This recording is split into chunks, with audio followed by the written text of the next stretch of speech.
السلام عليكم ورحمة الله وبركاته. الحمد لله رب العالمين، وصلى الله وسلم على نبينا محمد وعلى آله وأصحابه أجمعين، وأشهد أن لا إله إلا الله وحده لا شريك له، وأشهد أن محمدا عبده ورسوله، وبعد. On a fini avec le cours. Je ne sais pas si vous avez encore un petit peu le temps. Un frère aujourd'hui m'a demandé de rapporter un point de la vie de Cheikh Moukbil. Il dit peut-être qu'Inch'Allah, c'est des genres de choses qui font bouger un peu le cœur et qui. Hein? Donc je vous ai rapporté l'histoire de la maladie et de l'agonie de la mort de Cheikh Moukbil, rahimahullah ta'ala. Hein? Et j'ai amené le livre en arabe ici pour les frères qui veulent jeter un coup d'œil après, Inch'Allah, qui veulent peut-être. C'est un livre qui est sur la biographie de Cheikh Moukbil, ala kulli hal. Et donc quelques points sur la maladie et la mort de Cheikh Moukbil, rahimahullah ta'ala. Et je vous rappelle que ces savants-là, ils ont un droit sur nous, c'est de faire dua pour eux. Durant les dernières années de sa vie, les maladies ont attaqué Cheikh Moukbil de manière féroce, malgré son âge avancé et la maigreur de son corps. Ce qui a eu pour conséquence d'aggraver l'état de santé du Cheikh, rahimahullah, et de ralentir certains de ses travaux. Et malgré cela, il était patient et continuait à lutter, à enseigner, écrire et donner la fatwa. Et je voudrais que chaque fois que je parle de ça, que vous vous resituez par rapport à nous à chaque fois. Regardez comment les chouïrs, dans leur vie, même dans la maladie, à l'hôpital, dans des situations difficiles, ils continuent toujours l'ibada, ils continuent toujours le da'wah, ils continuent toujours à étudier l'ilm, etc. Et regardez-nous, en guise de remise en question, regardez-nous où est-ce qu'on est par rapport à ça. Et il dit, et il continue à lutter et à enseigner et à écrire, à donner la fatwa. C'est un de ses élèves qui raconte ça. Et à sortir pour la da'wah. Jusqu'au jeudi 15 du mois de Rabi' al-Awwal, en l'an 1421 de l'Hégire, où il fut atteint par une hémorragie interne, rahimahullah, aiguë, à cause d'une maladie du foie. Vous savez, c'est assez connu chez les frères que Cheikh Moukbil, il est mort justement de cette maladie du foie qu'il avait, rahimahullah. Il fut transporté d'urgence à l'hôpital de Sana'a, qui est la capitale du Yémen. Et c'est Mohammed Abdullah Salih, rahimahullah, qui en avait donné l'ordre, et s'était chargé des frais de l'hospitalisation pour Cheikh Moukbil, rahimahullah. L'état du Cheikh s'est légèrement amélioré. Il s'occupa alors de prêcher et d'appeler à la religion d'Allah dans la ville de Sana'a ces jours-là. Regardez, il est malade, le Cheikh. Il est parti à Sana'a. Qu'est-ce qu'il fait? Il fait da'wah. Il donna de nombreux cours par téléphone, notamment au centre de Dar al-Hadith à Dammaj. Plus de 1000 visiteurs par jour lui rendaient visite. Et de nombreux responsables lui rendaient visite.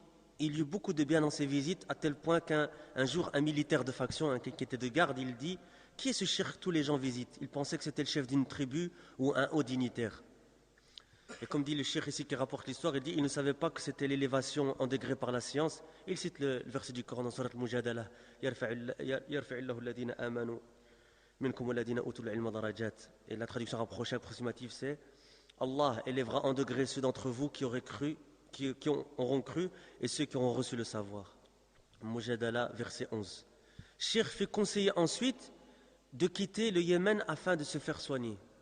Il se rendit donc en Arabie Saoudite, et ceci par l'intercession de Cheikh Mohammed ibn Salih al-Uthaymin, qu'Allah lui fasse miséricorde. Il fut accueilli par des gens du ministère de l'Intérieur. Beaucoup de savants et d'étudiants le visitèrent. Il entra ensuite à l'hôpital spécialisé du roi Faisal. Il fit ensuite la Umrah. Vous voyez, le Cheikh est malade, il fait la Umrah. Puis séjourna à Jeddah une semaine. Il demanda à rencontrer le prince Naïf, qui est le ministre des Affaires intérieures actuellement, hafidahullah ta'ala. Vous savez que d'ailleurs dernièrement il y a des tekfiris qui ont essayé de le tuer, vous savez ça ou pas? Il y a eu un attentat contre l'Amir Naïf, un kamikaze qui a essayé de se faire exploser. L'Amir a été très légèrement blessé à la kulli hal, hafidahullah, parce que ces juhouds sont connus au niveau de la muharabat al-khawarij, etc. Donc il lui fit savoir sa maladie. Et ce prince lui conseilla de voyager aux États-Unis pour se faire soigner. Le prince prit à sa charge tous les frais. Donc l'Amir Naïf, c'est lui qui a pris en charge tous les frais de l'hospitalisation de Cheikh Moukbil, rahimahullah. Et donc Cheikh Moukbil disait de ce prince-là: Talib ilm la ba'sa bih. Il donnait une tazkiya de lui au niveau de la science. Et il dit: Cheikh se rendit aux États-Unis le jeudi 23 Jumad al-Akhir de l'an 1421 de l'Hégire. Il resta à New York, puis se rendit à Los Angeles. Il y resta plusieurs jours. Puis se mit à prêcher dans ce pays, da'wah encore. Et beaucoup de gens profitèrent de lui parmi les Yéménites résidant aux USA, donc aux États-Unis. Il faisait les sermons du vendredi. Cheikh, il est parti se faire soigner. Hein? Il faisait le Jumu'ah. Et il guidait la prière et répondait aux questions des groupes qui venaient et des gens au téléphone. Le lundi 5 du mois de Rajab 1421, il entra à l'hôpital qui était parmi les meilleurs aux États-Unis. Il y subit des analyses pendant une dizaine de jours, puis il fut décidé que Cheikh était en droit de subir une transplantation du foie. Et il fut inscrit dans la liste d'attente à cet effet. Il subit une opération, et je ne pense pas que ce soit une transplantation du foie, d'après ce que j'ai compris, à la Koulihal. Puis il resta avec des frères et il donnait des cours par téléphone à plusieurs villes du Yémen et aux frères de Grande-Bretagne notamment. Le cheikh refusa ensuite une chimiothérapie car cela fait tomber les cheveux et fut soigné d'une autre manière. Il resta 5 jours à l'hôpital universitaire. Après cette opération, il y eut une légère amélioration et il se rendit en Arabie à la fin du mois de Shawwal car il avait demandé de pouvoir faire la Umrah et le Hajj. Allah lui facilita la chose, donc il fit l'Umrah et le Hajj. Et il avait un rendez-vous aux États-Unis, mais Allah a accepté ses invocations, car il demandait beaucoup, Cheikh Moqbil rahimahullah, qu'Allah ne le fasse pas retourner aux USA. Parce qu'il l'avait vu comme façade, etc., ça l'avait choqué, et il ne voulait pas retourner. Et il disait, je préfère mourir que de retourner aux États-Unis. Le visa donc lui fut refusé, donc Cheikh dit que la dua de Cheikh Moqbil a été acceptée. Et il continue en disant, d'autres pays lui furent proposés, et il se rendit en Allemagne en raison de leur avancement dans la médecine. Son état de santé s'était détérioré à cause d'un médecin des plantes qui lui avait conseillé d'arrêter de manger et de se limiter à boire de l'eau de Zemzem. Lorsque les médecins de l'hôpital du roi Faisal virent son état de santé, ils ordonnèrent d'accélérer son départ à l'étranger. Il voyagea vers l'Allemagne la nuit du jeudi 7 de Rabi' al-Akhir 1422. Je connais notamment des frères qui l'ont visité lors de son séjour en Allemagne. Il fut placé dans l'unité des soins intensifs de l'hôpital universitaire de Bonn, car il y avait beaucoup d'eau dans le ventre du cheikh Moqbil rahimahullah ta'ala. Il dut subir des analyses et l'eau fut retirée le 16 du 4e mois de l'an 1422 de l'Hégire, et le professeur vint, un grand professeur de l'hôpital, et il dit qu'en fonction des analyses que le cheikh n'était pas à même en état de subir une transplantation, il fut conseillé de rentrer au pays urgemment. Le contact fut pris avec l'ambassade saoudienne là-bas en Allemagne et un visa fut octroyé au cheikh et à ceux qui étaient en sa compagnie. Et son état s'était aggravé entre conscience et inconscience, c'est-à-dire que des fois le cheikh était conscient, des fois il était inconscient, rahimahullah. Malgré cela, les visiteurs arrivaient de toute l'Europe pour voir le cheikh.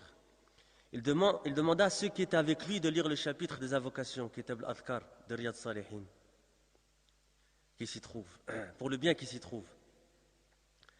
Il demanda à l'un de ses compagnons de lui rappeler le hadith de Jabir dans Sahih Muslim, que l'un d'entre vous ne meurt qu'en ayant le bon soupçon envers Allah. La yamutanna ahadukum illa wa huwa yuhsinu dhanna billah. Regardez les ulama, regardez le salaf, baqiyat salaf. Même dans leur agonie, dans leur mort, subhanallah, ils demandent qu'on leur fasse le rappel.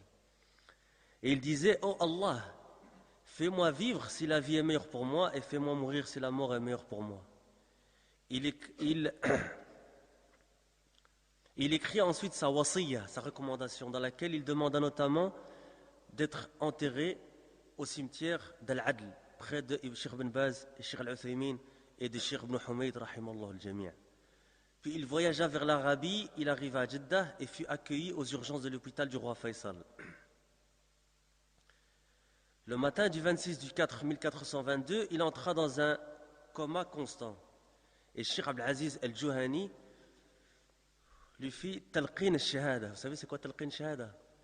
C'est quand on vous dit la shahada dans l'oreille pour que vous la répétiez. Il lui dit la shahada dans son oreille et Cheikh la prononça de ses lèvres. Puis il sourit, rahimahullah.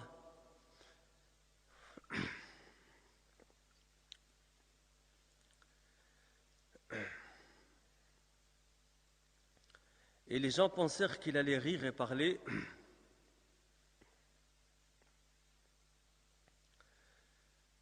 Mais c'était là sa dernière agonie. Il rendit les derniers souffles, rahimahullah, après le coucher du soleil du samedi de Jumad al-Awwal 1422, alors qu'il n'avait pas encore atteint les 70 ans. Il fut transporté à la Mecque. On pria sur lui à Al-Majid al-Haram à Mecca, après Salat al-Fajr. Il fut alors transporté au cimetière d'Al-Adl et il y avait tellement de gens présents, et devinez qui à leur tête dans le cortège de la janaza, Cheikh Rabi' ben Hadi al-Madkhali hafidahullah. Il y avait tellement de gens qu'il était difficile de marcher. Il y avait également Cheikh Mohammed ben Abdul Wahhab al-Banna, qui est décédé d'ailleurs, il n'y a pas si longtemps que ça, rahimahullah, et qui était le cheikh de... Naam, il est décédé, naam. Il est décédé il y a plusieurs mois maintenant. Naam, il est décédé, rahimahullah. Il était très malade aussi. C'est le cheikh de Cheikh Rabi', pour les frères qui ne le connaissent pas bien. Et c'est un cheikh, subhanallah, que j'ai eu l'occasion de voir, alhamdulillah.